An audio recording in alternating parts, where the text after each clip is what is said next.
Je cherche refuge auprès de Dieu contre Satan le banni. Au nom de Dieu, le tout miséricordieux, le très miséricordieux, que la paix soit sur vous, mes frères et sœurs. Je vais faire une vidéo concernant le prétendu illettrisme du prophète. Je vais en placer une aussi à la fin pour que, soi-disant, c'est pas lui qui aurait écrit le Coran, l'aurait compilé, etc. Sous-entendu, il n'a pas fait son job jusqu'au bout. Donc, on va s'appuyer bien entendu uniquement sur le Coran, contrairement à ceux qui suivent la sunna et qui vont nous sortir que des hadiths pratiquement, ou alors une manipulation des versets grotesques. Donc, premièrement, on va commencer par deux versets dans la sourate 17 qui pourraient faire que la vidéo se stoppe directement. Mais bon, on va essayer d'argumenter plus. Bidnillah ta'ala. A'udhu billahi minash shaitanir rajim, bismillah. Et quand tu lis le Coran, je répète, et quand tu lis le Coran, nous plaçons entre toi et ceux qui ne croient pas en l'au-delà un voile invisible. Ça, c'est exactement ce qu'ils ont sur eux. Nous avons mis des voiles sur leur cœur, de sorte qu'ils ne le comprennent pas, le Coran. Et dans leurs oreilles, une lourdeur. Et quand dans le Coran, tu évoques ton Seigneur l'unique, ils tournent le dos par répulsion. Voilà. Il y a des coranistes qui ne sont pas d'accord avec cette traduction. Mais c'est encore un autre sujet. On va prendre cette traduction-là.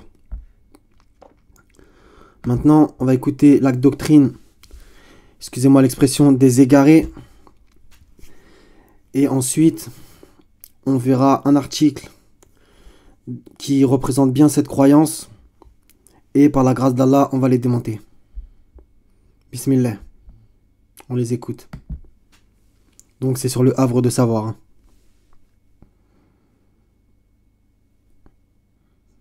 S'il était lettré, les gens diraient ah, ben, ce que tu dis là, c'est toi qui l'as inventé, le Coran. Mais là, non, il est illettré. Mais il y a une dimension symbolique qui a parfois échappé à un certain nombre d'historiens, c'est que l'illettrisme du prophète sallallahu alayhi wa sallam avait un sens profond. C'est que pour accueillir, je vous l'ai déjà dit, la révélation divine, il faut déjà être dans un état de virginité intellectuelle, comme ce fut le cas pour Marie, pour Maryam. Une dimension très symbolique. Et la deuxième des choses, c'est pour montrer que la connaissance n'a rien à voir avec l'illettrisme. Non, tu peux être illettré, mais avoir une capacité de discernement dans la vie. Vous avez certainement des personnes âgées dans votre famille, des grands-parents au Maroc, etc., qui sont illettrés, et pourtant qui sont parfois d'une sagesse qu'on ne va jamais t'enseigner à l'université. Tu auras beau lire Kant, tout ce que tu veux, tu ne trouveras jamais ce que tu dis ta grand-mère ou ton grand-père. C'est profond ce qu'ils disent des fois. Mais d'où ils sont illettrés, mais ça n'a rien à voir avec la connaissance livresque. Et j'ai cité le hadith hier. Et du prophète, il dit tu peux trouver quelqu'un qui a plein de connaissances, mais il n'a pas la compréhension profonde de la religion. C'est une illusion. Sa connaissance est une illusion. Parce que sa connaissance ne nourrit pas son cœur. Sa connaissance ne nourrit pas son cœur. Incroyable comme à la fin il se décrit parfaitement. Même si pour moi le prophète il n'y a pas de hadith, mais voilà. C'est incroyable comment il se décrit parfaitement. Ils ont une prétendue connaissance, mais ça nourrit pas leur cœur. C'est exactement ça. Donc, là je suis sur le site Islamka. Donc voilà, la question c'est qui est-ce qui a écrit le Coran et comment a-t-il été rassemblé? C'est exactement ce à quoi on va répondre, bidnillah ta'ala, en faisant une pierre deux coups. Donc, texte de la réponse. Vous allez voir, hein, c'est rempli de manipulations. Premièrement, Allah s'est chargé de préserver le Coran et a dit « En vérité, c'est nous qui avons fait descendre le Coran, je répète, le Coran, et c'est nous qui en sommes gardiens. » 15-9. Maintenant, on va vérifier, vu que c'est des gros menteurs. Donc, on est sur le même verset. 15-9. En vérité, c'est nous qui avons fait descendre le Coran et c'est nous qui en sommes gardiens. Ça, c'est la traduction officielle qui vient de citer. Mais en fait, c'est pas du tout ça. Et c'est nous qui avons fait descendre le rappel et c'est nous qui en sommes le gardien. C'est nous qui avons fait descendre le rappel. Pourquoi, vous allez me dire? Donc, je vous montre le mot, c'est al-dikra. Donc là, c'est traduit par le mal. Donc, des fois, de temps en temps, ça veut dire le mal, on est d'accord? Donc, on clique dessus. On atterrit là. Donc, voilà, al-dikra. Donc voilà, on a le verset. C'est nous qui avons fait descendre le rappel et c'est nous qui en sommes gardiens. Et cette traduction est parfaite. Voilà. C'est pas le Coran. Le Coran, c'est Al-Qur'an, tout le monde sait. Mais là, il y a écrit Al-Zikra. Comme ici, il y a écrit Al-Zikra. Et eux, ils vont sous-entendre que le Coran, c'est exclusivement... Le rappel, c'est exclusivement le Coran, alors qu'on a un verset qui dit le contraire. Par la grâce d'Allah. Donc le 2105, nous avons écrit dans les psaumes, après le rappel, que la terre sera héritée par mes serviteurs vertueux. Donc voilà, vous voyez, après le rappel. C'est-à-dire, les psaumes sont arrivés après la Torah. Donc la Torah est le rappel. Je vous renvoie à ma vidéo, la première que j'ai mis sur ma chaîne. Le rappel égale Coran et Bible. Voilà. Donc on a par le 2105 la preuve que le rappel est aussi la Torah. Voilà. Donc première manipulation. Là, il va dire la vérité. Dans son tafsir, Ibn Jarir At-Tabari dit dans son commentaire de ce verset, Allah le Très-Haut a dit, nous avons fait descendre le rappel. Très bien, il n'a pas menti. Celui-ci désigne le Coran. Non, comme je viens de le prouver, ça désigne aussi la Torah. Et nous en assurons la préservation, c'est-à-dire nous protégeons le Coran de sorte qu'on ne pourra pas y ajouter de faux éléments qui n'en font pas partie et ne pourra enlever une partie de ses dispositions, de ses peines et de ses prescriptions. Ces gens sont des menteurs, puisque là il y a écrit, c'est-à-dire nous protégeons le Coran. Non, Allah il a dit qu'il protégeait aussi la Torah, c'est-à-dire le rappel, comme c'est écrit dans le 2105. Donc, ça dit à peu près pareil. Voilà. Donc je les cite, la révélation du Coran au prophète s'est faite progressivement durant 23 années. Ça, il n'y a aucune preuve coranique, c'est encore des dires, des fables qui sortent des hadiths. Donc voilà, il le sort de là-bas. Hein. À ce propos, le Très-Haut a dit, bon, entre parenthèses, nous avons fait descendre un Coran que nous avons fragmenté pour que tu le lises lentement aux gens et nous l'avons fait descendre graduellement. Au passage, il écrit que tu le lises, mais ils disent que le prophète est illettré. Vous voyez dans quel égarement ils sont. Hein. Et nous l'avons fait descendre graduellement. As-Saradi a dit ou aurait dit, ceci signifie nous avons révélé le Coran progressivement pour distinguer la guidance de l'égarement, le vrai du faux, pour que tu le lises lentement aux gens. Cette partie du verset signifie doucement pour leur permettre de le méditer, de réfléchir sur son sens et d'en tirer des connaissances. Et nous l'avons fait descendre graduellement, c'est-à-dire petit à petit, donc progressivement et durant 23 années. Donc il y a du vrai et du faux. Pour que tu le lises lentement aux gens signifie doucement pour leur permettre de le méditer, de réfléchir sur son sens et d'en tirer des connaissances. C'est à peu près vrai. Mais par contre, nous l'avons fait descendre graduellement, c'est-à-dire petit à petit, donc progressivement et durant 23 années. C'est en partie faux, parce que déjà, il n'y a pas écrit 23 années. Et il y a aussi un verset qui dit « Et nous l'avons certes fait descendre durant une nuit bénie ». Voilà. Donc, il y a deux possibilités. Soit elle est descendue graduellement, c'est-à-dire le lundi, le mardi, le mercredi, etc. Soit elle est descendue complètement dans une nuit bénie. Et descendre graduellement dans ce sens, ça voudrait dire que... Comment m'expliquer? Ça voudrait dire... je l'ai en tête, mais j'ai du mal à l'exprimer. Ça voudrait dire que... Ah là là, j'arrive pas à trouver les mots. Nous l'avons fait descendre graduellement dans les cœurs, quoi. Voilà. Il y a plusieurs possibilités. Si vous en avez des meilleures, dites-le.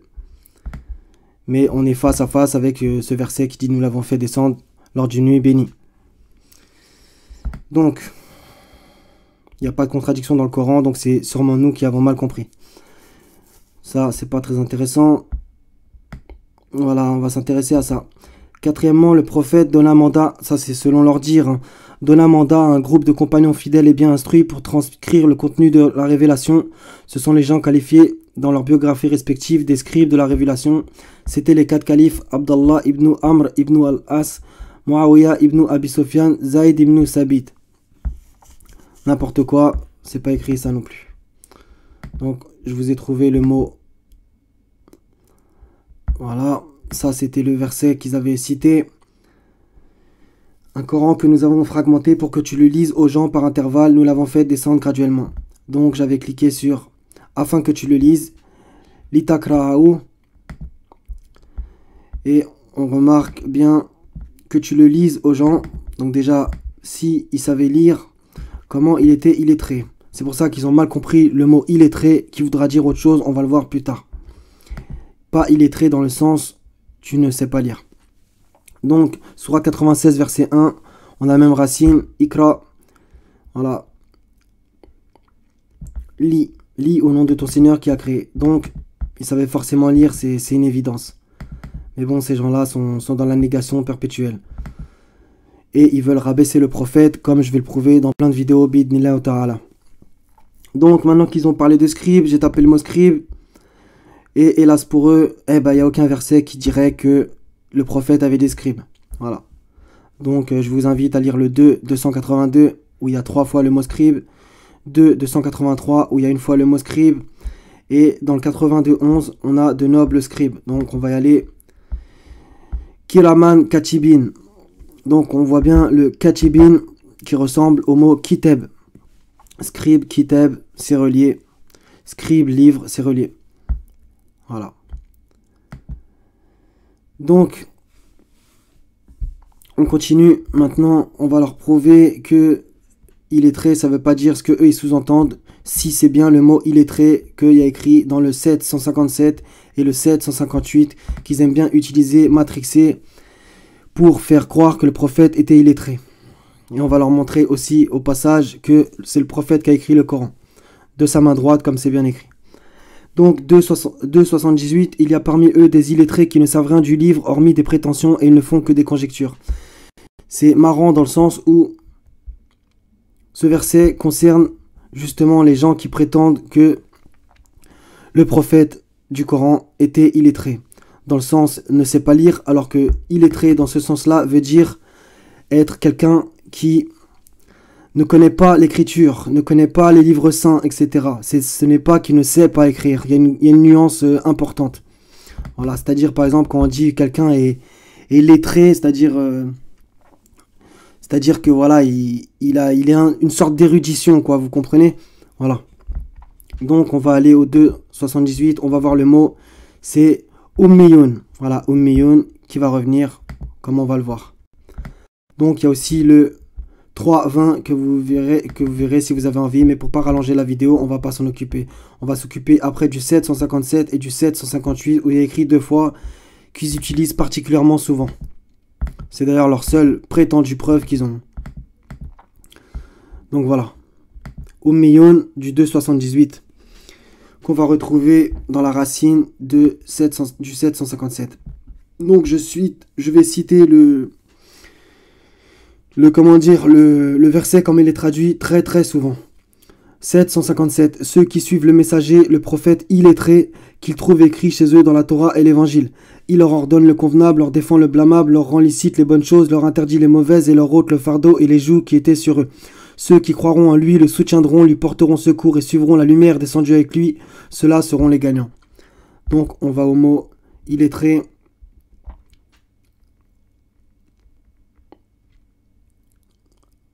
Al-Nabi al-Umiya. Voilà. Qui là est traduit naïf. Mais je pense que c'est pas la bonne traduction non plus. Donc on voit bien Ummiyun. Umiya. On clique dessus. On atterrit là. Vous voyez la preuve. Al-Umiya. Au passage, je vais vous montrer tout de suite qu'il y a la racine du 2,78. Elle est là. Voilà. Elle est là. Donc, occurrence dans le Coran, eh ben, pas de chance pour eux, il n'y a que 2 fois. Donc, ce qui est étonnant, c'est que ceux qui ont vu ma vidéo 36-12, l'arrivée d'un imam évident, vous allez voir que c'est exactement pareil au niveau du principe actif, sens verbal de la racine et aussi des définitions. C'est quand même subhanallah. Donc, tendre vers, se diriger, se proposer, frapper à la tête, marcher en tête, être à la tête de, donner l'exemple, être préposé, être mère. Être mère, c'est très intéressant. Donc, se diriger vers, nationaliser, c'est pas bon. Mère, c'est intéressant, même si voilà, on se comprend. Peuple, nation, c'est intéressant. Nation aussi. Ignorant, illettré, quelqu'un qui ne connaît pas l'écriture. Voilà. Quelqu'un qui ne connaît pas l'écriture sainte. Voilà. C'est ce mot-là que je prendrais. Quelqu'un qui ne connaît pas l'écriture sainte. Et dans le sens illettré, quelqu'un qui ne connaît pas l'écriture sainte, ça colle parfaitement. Maintenant, on va leur prouver que le prophète, il a écrit le Coran et en plus c'est écrit avec quelle main? Subhanallah. Donc, on va voir, on va faire une petite étude. J'ai tapé main droite et on voit il apparaît 8 fois dans 9 versets. Et on va voir qu'Allah, il utilise très souvent le mot main droite. Yamin. Donc, je vous invite à les lire. On va en lire un ou deux. 20-17. Et qu'est-ce qu'il y a dans ta main droite, ô Moïse? Jette ce qu'il y a dans ta main droite, cela dévorera ce qu'ils ont fabriqué. Ce qu'ils ont fabriqué n'est qu'une ruse de magicien et le magicien ne réussit pas où qu'il soit. 20-69, encore à propos de Moïse. Là, on a la preuve, mais on va lire, dans le 29-48, on a la preuve, mais on va lire les autres quand même. Avant, 37-93, puis il se mit furtivement à les frapper de sa main droite. Ça, c'est à propos d'Abraham quand il frappa les idoles. 69-19, quant à celui à qui on aura remis le livre en sa main droite, il dira, tenez, lisez mon livre. Dans le même genre, 84-7, celui qui recevra son livre en sa main droite. Maintenant, on va tout de suite à la preuve ultime, même s'il y en a encore une autre, par la grâce d'Allah. 29-48, et avant cela, non, on va lire le 47 pour pas décontextualiser. C'est ainsi que nous t'avons fait descendre le livre. Ceux à qui nous avons donné le livre y croient, et parmi ceux-ci, il en est qui y croient. Seuls les mécréants renient nos versets. Et avant cela, donc avant la descente du livre, tu ne récitais aucun livre et tu n'en écrivais aucun de ta main droite. Sinon, ceux qui nient la vérité auraient eu des doutes. Donc on va essayer un peu de le décortiquer. Donc avant la descente du livre, tu ne récitais aucun livre et tu n'en écrivais aucun de ta main droite. Ce qui sous-entend qu'il ne récitait aucun livre. Il n'y a pas écrit, tu ne lisais aucun livre. Déjà, premièrement, tu ne récitais aucun livre. Et tu n'en écrivais aucun de ta main droite. C'est-à-dire que tu n'étais pas un écrivain, quoi. Aussi simple que ça. Voilà. Ça ne veut pas dire que c'était pas un lecteur. Ça, on va avoir la preuve. On a la preuve, je trouve, mais bon. Donc, on va aller... On est au 29-48, là, vous voyez.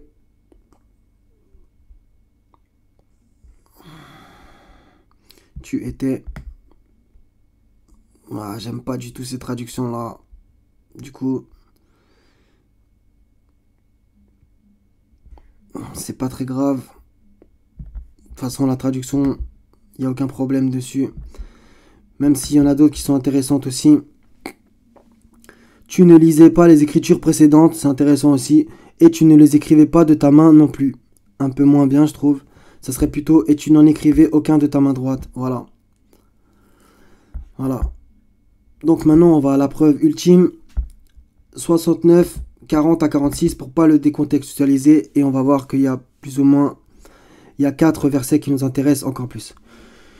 Donc 40 à 46 de la sourate 69. Que ceci est la parole d'un noble messager. Et que ce n'est pas la parole d'un poète, mais vous ne croyez que très peu. Ni la parole d'un devin, mais vous vous rappelez bien peu. C'est une révélation du Seigneur de l'univers. Et s'il avait forgé quelques paroles qui nous avaient attribuées, donc Mohammed, s'il avait forgé quelques paroles qui nous avaient attribuées, nous l'aurions saisi de la main droite. Ensuite, nous lui aurons tranché la horte. Et nul d'entre vous n'aurait pu lui servir de rempart. J'ai cité aussi le 47. Donc, qu'est-ce que ça sous-entend?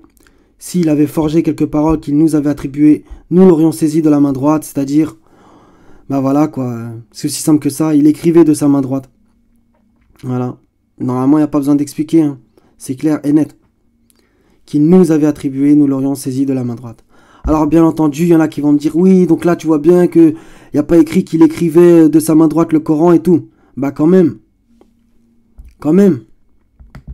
C'est tellement sous-entendu que c'est... Voilà, quoi. Donc, on va au 69-45 sur Coran seul pour voir le mot Bi al-Yamin. J'ai cliqué dessus.